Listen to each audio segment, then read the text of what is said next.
ngidap da kajing sungkumen ka ba crowd do kata-kata baya ka ni ka film karam ngin sawan sa joy Darwa iin, darwa susuyan. Pila benar tetian nga. Hindi ka jingit ka jongay pi. Kanam kerla.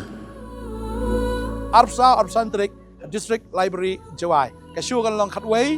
ka ba RBG ka ba sanbat ka ba news poa trang kerkui pi ngin sa kindo komplisibun amen Menteri Rangba ke Jylla ukan rat ke sama hagakatan riotrik naitung ulapun bena bak Sorkar Meghalaya kan sawan ra dak resolution hapo ke yeng dor bar tauan ke Jylla ban pyrshah ya ka jingtih uranium ha ke Jylla ha ka jingkren lingba ka video ukan rat ula ong bak Sorkar balaya lam dak NPP ka yeng pyrshah ya ka jingtih uranium batkan ailat da lele ru ya ki bakum kini ki project ha Meghalaya ula ong ru baya ka kam ula dap penyakran sani bha ha ka jingalang bat kinungalam ke NPP ha ka sni balang balala baro kinungalam ke NPP kila ai jingmut ya ka Sorkar Jylla bat ka assembly baki de ban menjur da ka resolution ban pyrshah ya ka jingtih uranium ong konrad ula ong bahalor kini ka jing ai jingmut bat ka rai bala shim da kinungalam ke NPP nakaliang ka Sorkar kalaya syakmat bat kalapan kre ban menjur da ka resolution ban pyrshah ya ka jingtih uranium ha ka Jylla Menteri Rangba ulapan pau ka jing ngokya halor ka jing kta ekibriu kumju ya ka maryang bat ka imlang salang kum ki dawba ba kongsan halor ka ni ka jing pyrshah ya ka jingtih uranium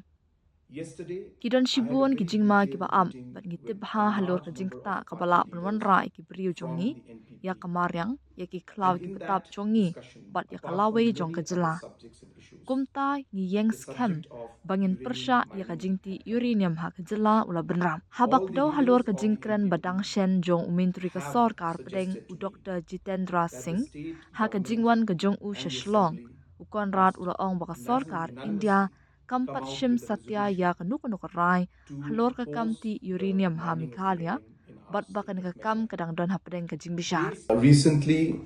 our Honorable Minister of State, Dr. Jitendra Singh ji, was in Shillong for a program. And during the short discussion with the press had asked him about the situation or the stand of the government of India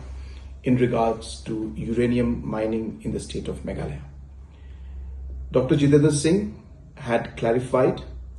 that government of India has not made any decision on that matter. And the government of India is still examining, but no decision has been taken. This was not clearly mentioned in the press, but his statement is very clear that government of India has not decided on any step forward. Number two, I have made it very, very clear number of times that the state government, especially our NPP-led government, is against the uranium mining. And that we have made it clear that we will oppose any form of attempt to have uranium mining in the state. Yesterday, I had a very detailed meeting with a large number of party leaders from the NPP. And in that discussion, apart from many other subjects and issues, the subject of uranium mining had come up.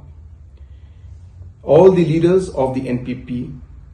have suggested to me that the state government and the assembly must unanimously come out with a resolution to oppose the mining of uranium in our state of Meghalaya.